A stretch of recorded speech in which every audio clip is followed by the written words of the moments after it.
Assalamualaikum warahmatullahi wabarakatuh. Perkenalkan, nama saya Muhammad Soleh. Saya merupakan mahasiswa dari Universitas Indonesia Maju dengan mengambil program studi S1 Kesehatan Masyarakat dengan peminatan K3. Video ini dibuat dalam rangka untuk memenuhi tugas ujian tengah semester mata kuliah Manajemen Kebakaran dan Ledakan dengan dosen pengampu yaitu Bapak Marwanto SKM MKM. Ya, di dalam video ini juga saya akan menjelaskan dan memaparkan beberapa materi mengenai manajemen kebakaran dan ledakan. Yang pertama itu ada pembentuk api, yang kedua metode pemadaman, yang ketiga istilah-istilah dalam ilmu kebakaran, yang keempat empat aspek keselamatan kebakaran, yang kelima sistem deteksi kebakaran, yang keenam hidran kebakaran, yang ketujuh sistem sprinkler otomatis, dan yang terakhir adalah pompa kebakaran. Ya, berikut saya akan menjelaskan. Kita masuk ke materi pertama. Pada materi pertama ini saya akan membahas mengenai pembentukan api. Jadi sebelum kita membahas lebih lanjut mengenai pembentukan api itu seperti apa, alangkah baiknya kita mengetahui dulu pengertian atau arti dari api itu sendiri apa ya.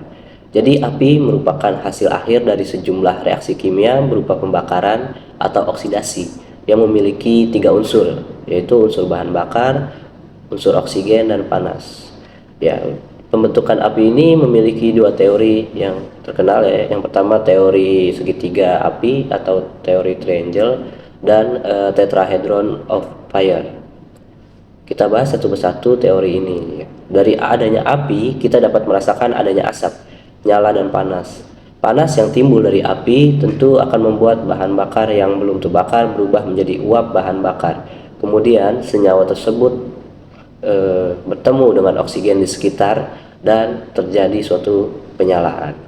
Tentu hal dasar seperti pembentukan api harus kita ketahui bersama agar kita dapat memahami bagaimana kebakaran itu dapat terjadi dan bagaimana cara kita untuk menghindari jika terjadi suatu kebakaran.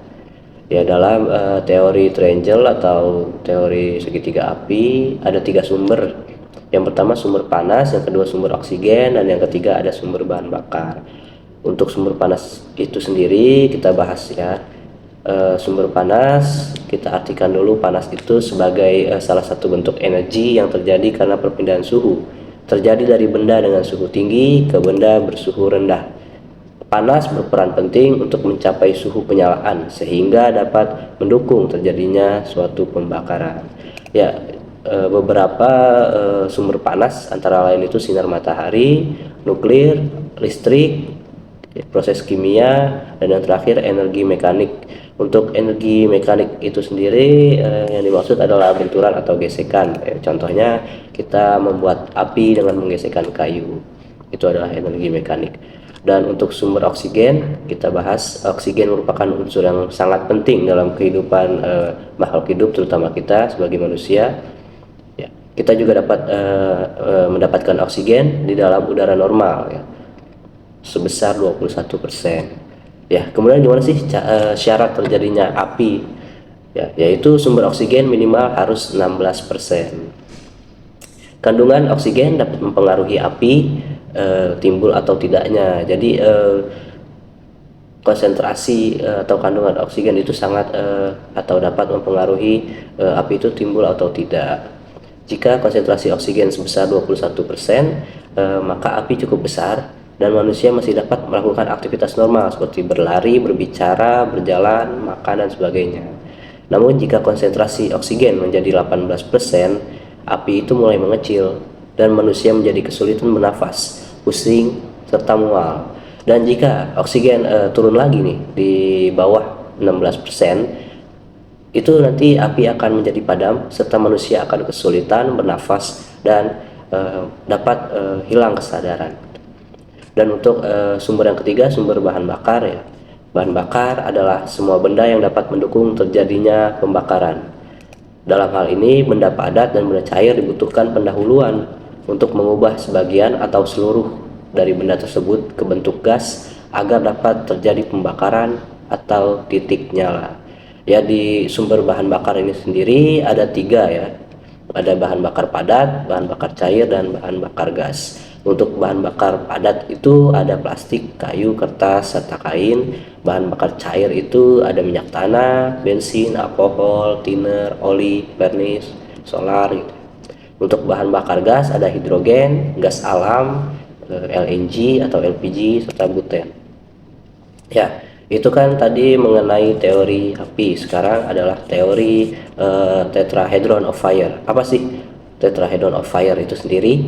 Adalah ketika api sudah terbentuk, maka pembakaran akan terus-menerus disebabkan oleh rantai reaksi kimia yang akan membakar bahan lainnya menjadi terbakar. Ya, jadi kalau di segitiga api atau teori triangle itu ada 3 sumber. Kalau di tetrahedron of fire itu ada 4 ya. Ada panas, ada bahan bakar, ada oksigen, serta ada rantai reaksi kimia yang menghasilkan api dan penyalaan secara terus-menerus. Baik, sekarang kita masuk ke materi kedua, yaitu metode pemadaman ya. Dalam upaya pemadaman kebakaran, tentu kita mengenal istilah teknik pemadaman atau metode pemadaman ya. Teknik atau metode pemadaman ini bertujuan untuk menanggulangi kebakaran serta mengurangi kerugian pada saat terjadinya suatu kebakaran ya. Hal ini patut diketahui oleh individu, masyarakat maupun pemadam kebakaran itu sendiri ya, supaya dapat pemadaman itu dapat berjalan secara efektif dan efisien sehingga dapat menekan angka kerugian yang diderita oleh korban, lingkungan sekitar maupun petugas pemadam kebakaran.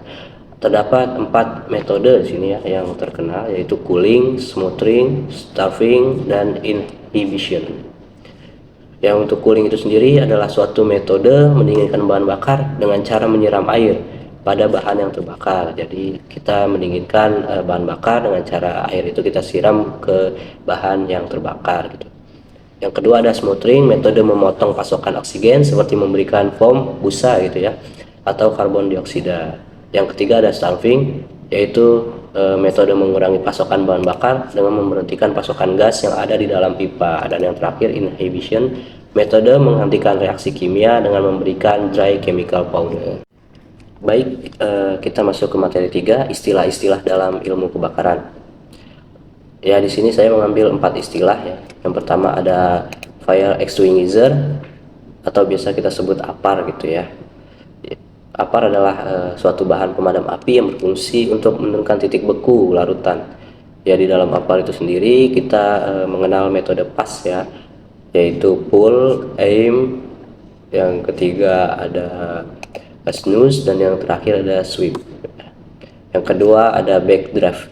Backdraft adalah situasi yang dapat terjadi ketika produk kebakaran gas yang kekurangan oksigen sehingga pembakaran melambat karena kurangnya oksigen. Tetapi bahan bakar gas mudah terbakar, terutama CO dan asap, terutama hidrokarbon bebas radikal dan partikel tetap berada pada suhu di atas titik api gas bahan. Yang ketiga ada flashover, yaitu gangguan yang terjadi berupa loncatan api yang terjadi antar isolator atau komponen listrik tegangan tinggi. Ya, hal ini dapat terjadi karena gagalnya isolasi dari sistem tegangan listrik tersebut. Dan yang keempat, yang terakhir adalah rollover, ya, adalah tahap kebakaran struktur ketika gas api di dalam ruangan atau area tertutup lainnya menyala. Karena gas yang dipanaskan, produk pirolisis naik ke langit-langit, dan disinilah fenomena rollover paling sering terlihat. Baik, kita masuk ke materi keempat, yaitu 4 aspek keselamatan kebakaran ya. Yang pertama ada akses pemadam kebakaran, yang kedua ada sarana penyelamatan jiwa, yang ketiga ada proteksi kebakaran aktif dan pasif, dan yang keempat ada manajemen keselamatan kebakaran gedung atau MKKG. Kita bahas dulu yang pertama, akses pemadam kebakaran. Ya, tentu kita harus menyediakan jalan atau jalur masuk untuk pemadam kebakaran itu dapat masuk atau dapat mengakses ke dalam gedung yang terbakar. Jadi misalkan pemadam itu atau mobilnya dapat memasuki dengan mudah tanpa adanya hambatan atau halangan. Ya, jangan lupa untuk dibuatkan akses jalur evakuasi seperti tangga kebakaran. Hal ini tentu penting ya, karena ketika terjadi suatu kebakaran atau keadaan darurat, Jika suatu gedung itu menggunakan lift atau memakai lift, maka lift tersebut biasanya tidak bisa digunakan karena berhenti beroperasi. Ya, dan sedangkan ada juga fireman switch ya. Namun jika itu gagal juga dan tidak berfungsi, maka satu-satunya jalan atau satu-satunya cara yang bisa kita lakukan adalah tangga kebakaran. Ya, untuk tangga kebakaran itu sendiri klasifikasinya memiliki kedap asap ya, penerangan darurat, dan memiliki handrailing dua sisi. Yang kedua, sarana penyelamatan jiwa. Ya, sarana penyelamatan jiwa itu adalah di mana penghuni yang berada di dalam bangunan gedung mampu mengevakuasi secara aman, mulai dari koridor, lorong, kemudian menuju tangga kebakaran, hingga menuju atau sampai ke titik kumpul. Ya, harus juga kita perhatikan nih ketika kita sedang mengevakuasi diri kita, di samping-samping kita itu ada benda-benda apa saja, atau di atas kita tuh ada benda apa saja yang dapat mencelakai kita gitu ya. Dan kita juga harus lihat seperti sistem proteksinya itu ada sprinkler atau tidak gitu ya, apakah ada tanda exit sign yang terlihat, dan jika dalam kondisi darurat atau dalam mati lampu gitu ya, tanda exit sign-nya itu terlihat atau tidak, karena harusnya sih terlihat gitu ya dan terbaca walaupun gelap ya. Dan juga kalau bisa harus memiliki tangga lantai atau ram ya, untuk jika suatu waktu gitu ya, misalkan di rumah sakit dengan kondisi ada pasien yang tidak bisa bangun gitu ya, jadi harus memakai bed, dan itu bisa digunakan dengan baik tanpa terkendala gitu. Dan untuk pembangunan RAM ini sendiri tidak dari misalkan lantai 10 sampai lantai 1 gitu, tidak ya.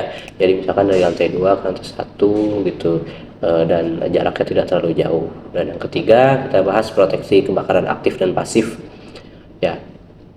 Jadi sistem proteksi kebakaran aktif itu apa sih ya? Adalah sistem yang bekerja menggunakan energi. Ini secara gampangnya ya, contohnya APAR, hidran, heat detector, sprinkler, terus smoke detector. Untuk sistem proteksi kebakaran pasif itu adalah sistem ya, jadi kebalikannya, sistem yang bekerja tidak menggunakan energi. Contohnya ruangan yang kokoh terhadap api, dinding partisi, jendela, dan sebagainya. Tentunya sistem proteksi kebakaran ini baik yang aktif dan pasif harus ya atau perlu dirawat, terutama proteksi kebakaran aktif, agar kinerja sistem proteksi tersebut terjaga dengan baik, jadi performanya pada saat terjadi sesuatu yang tidak diinginkan dapat berjalan dengan optimal. Dan yang terakhir, manajemen keselamatan kebakaran gedung atau MKKG, yaitu bertujuan dalam rangka misalnya dalam keadaan aman ya, dan misalkan dalam ketika terjadinya keadaan darurat, kita tahu nih bagaimana cara menangani kejadian tersebut dan tidak menimbulkan kerugian yang besar. Misalkan kalau kita memasang sprinkler gitu ya, apa yang terjadi, apa yang merugikan untuk aset-aset kita nantinya. Materi kelima ini, sistem deteksi kebakaran adalah suatu alat yang berfungsi untuk memberitahukan kebakaran tingkat awal. Jadi untuk kebakaran tingkat awal sudah terdeteksi oleh sistem deteksi kebakaran yang mencakup alarm kebakaran manual serta alarm kebakaran otomatis ya. Komponen dari sistem deteksi kebakaran itu sendiri ada berbagai macam. Yang pertama, detektor kebakaran, yang kedua alarm kebakaran, yang ketiga titik panggil manual, yang keempat panel kontrol alarm, yang kelima sistem sumber daya listrik, dan yang terakhir kabel dan peralatan bantu instalasi. Ya, untuk sistem deteksi kebakaran ada smoke detector ya, ada heat detector, ada flame detector, ada detektor gas ya. Baik, kita bahas satu-satu. Untuk smoke detector atau detektor asap ini adalah perangkat yang dirancang untuk mendeteksi keberadaan asap di suatu ruangan dan memberikan peringatan dini terhadap potensi terjadinya kebakaran. Smoke detector itu sendiri dibagi menjadi tiga ya, maksudnya. Yang pertama smoke detector ionisasi, yang kedua smoke detector photoelektrik, dan yang ketiga smoke detector portable. Jadi smoke detector ionisasi ini bekerja berdasarkan ionisasi molekul udara. Ya, terdapat dua plat di dalam detektor yang masing-masing bermuatan ion positif dan ion negatif. ya smoke detector. Yang kedua ini photoelectric, ya dibagi lagi menjadi dua. Ada smoke detector photoelectric light scattering dan ada smoke detector photoelectric light obscuration. Dan yang ketiga ada smoke detector portable, ya. Jadi smoke detector ini spesifikasinya tanpa instalasi kabel, murah, dan hanya dapat digunakan atau disarankan untuk rumah tinggal yang spesifikasinya 1-4 lantai saja. Dan selanjutnya kita akan membahas detektor panas atau heat detector, ya. Apa sih heat detector itu, ya?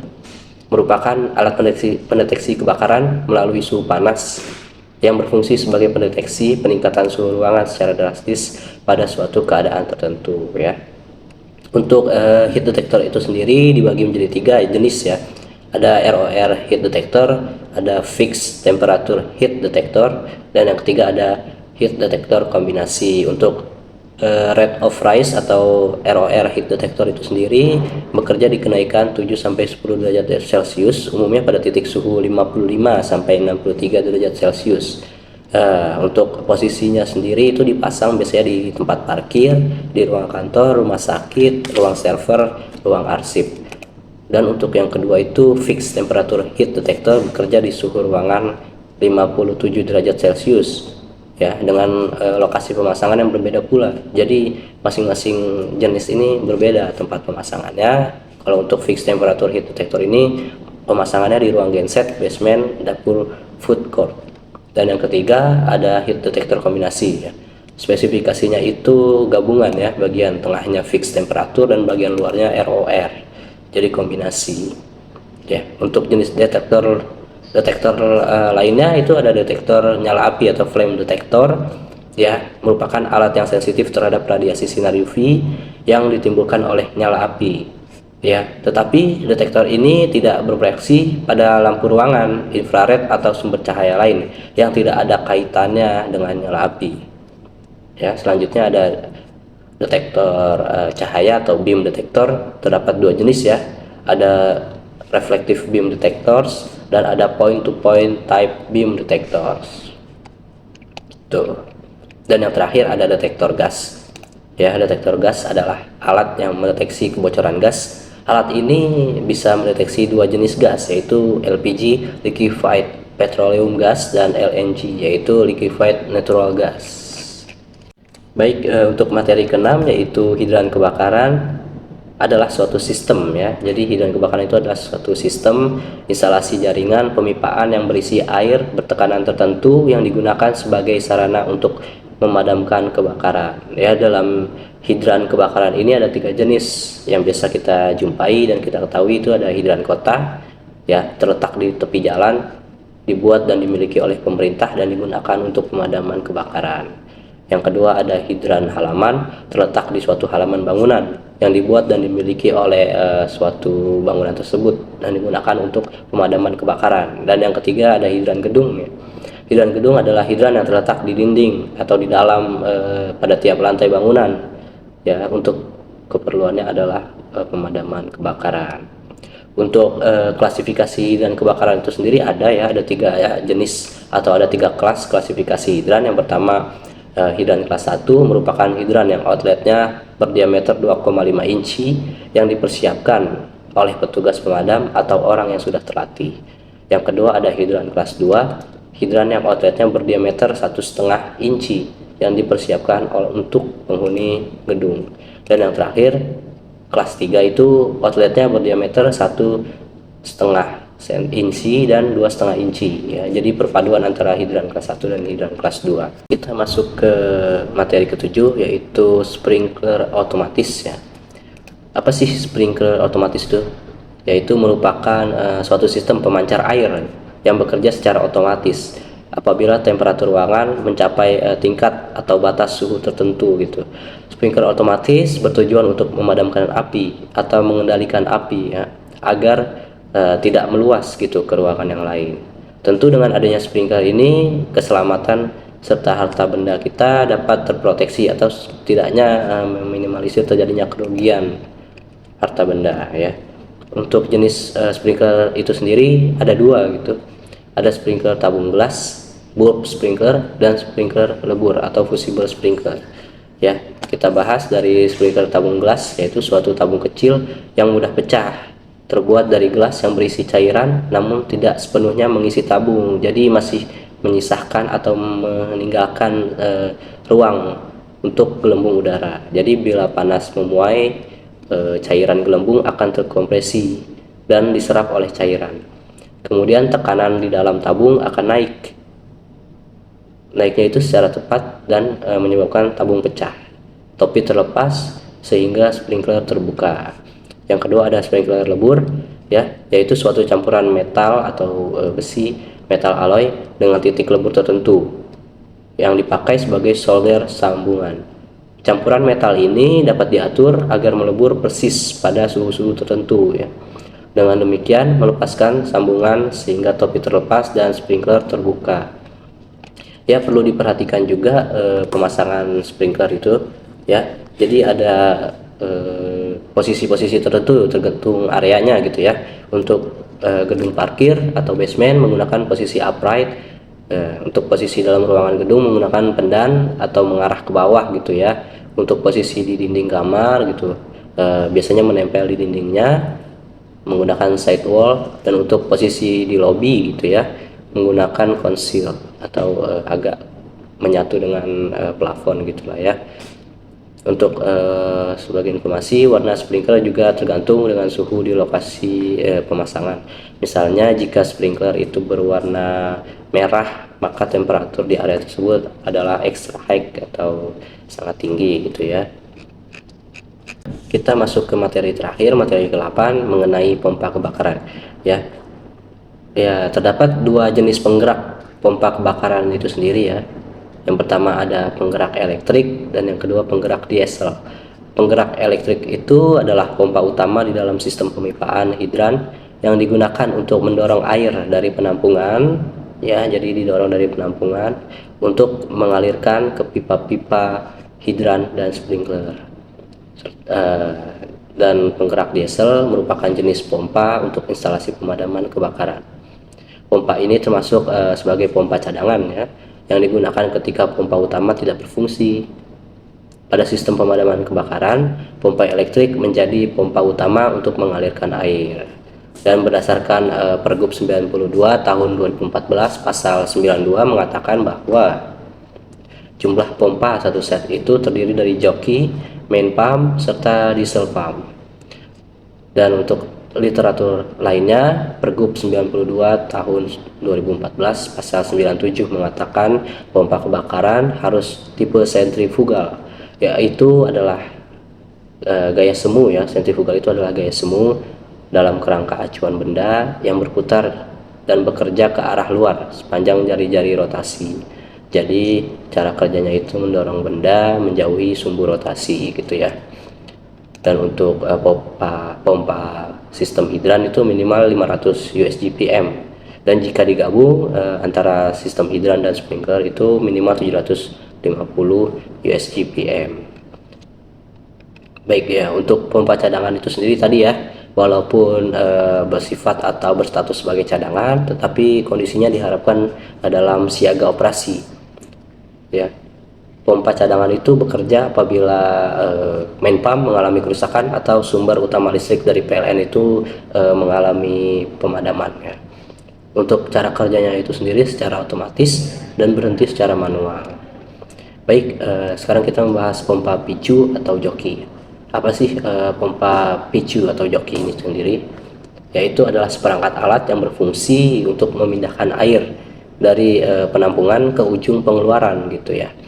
Nah, tujuannya apa sih dari pompa picu ini? Yang pertama, untuk mempertahankan tekanan statis dalam jaringan sistem hidran. Yang kedua, bekerja untuk mengembalikan tekanan ke posisi semula. Yang ketiga, untuk memantau kebocoran pada sistem pompa. Yang keempat, ya, bertujuan untuk mencegah sistem hidran atau sprinkler tidak cepat rusak karena aliran air saat pompa utama mengalirkan air bertekanan tinggi ke pipa-pipa.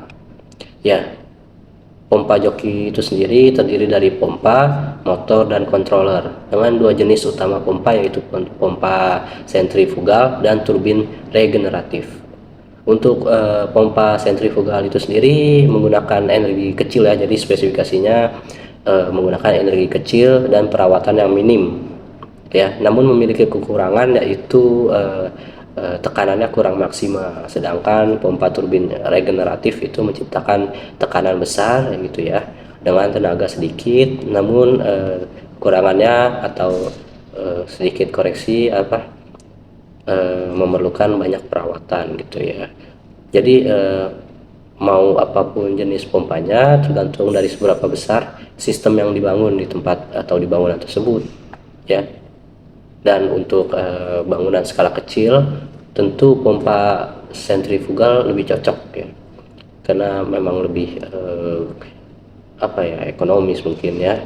Namun jika skala besar maka sangat disarankan memilih pompa joki yang menggunakan turbin regeneratif. Ya, baik, mungkin itu saja yang bisa saya sampaikan dan saya paparkan mengenai materi ujian tengah semester mata kuliah manajemen kebakaran dan ledakan. Terima kasih kepada Pak Marwanto selaku dosen mata kuliah. Ya, saya mengharapkan kritik dan sarannya atas video ini agar kedepannya saya jauh lebih baik. Ya, terima kasih. Wassalamualaikum warahmatullahi wabarakatuh.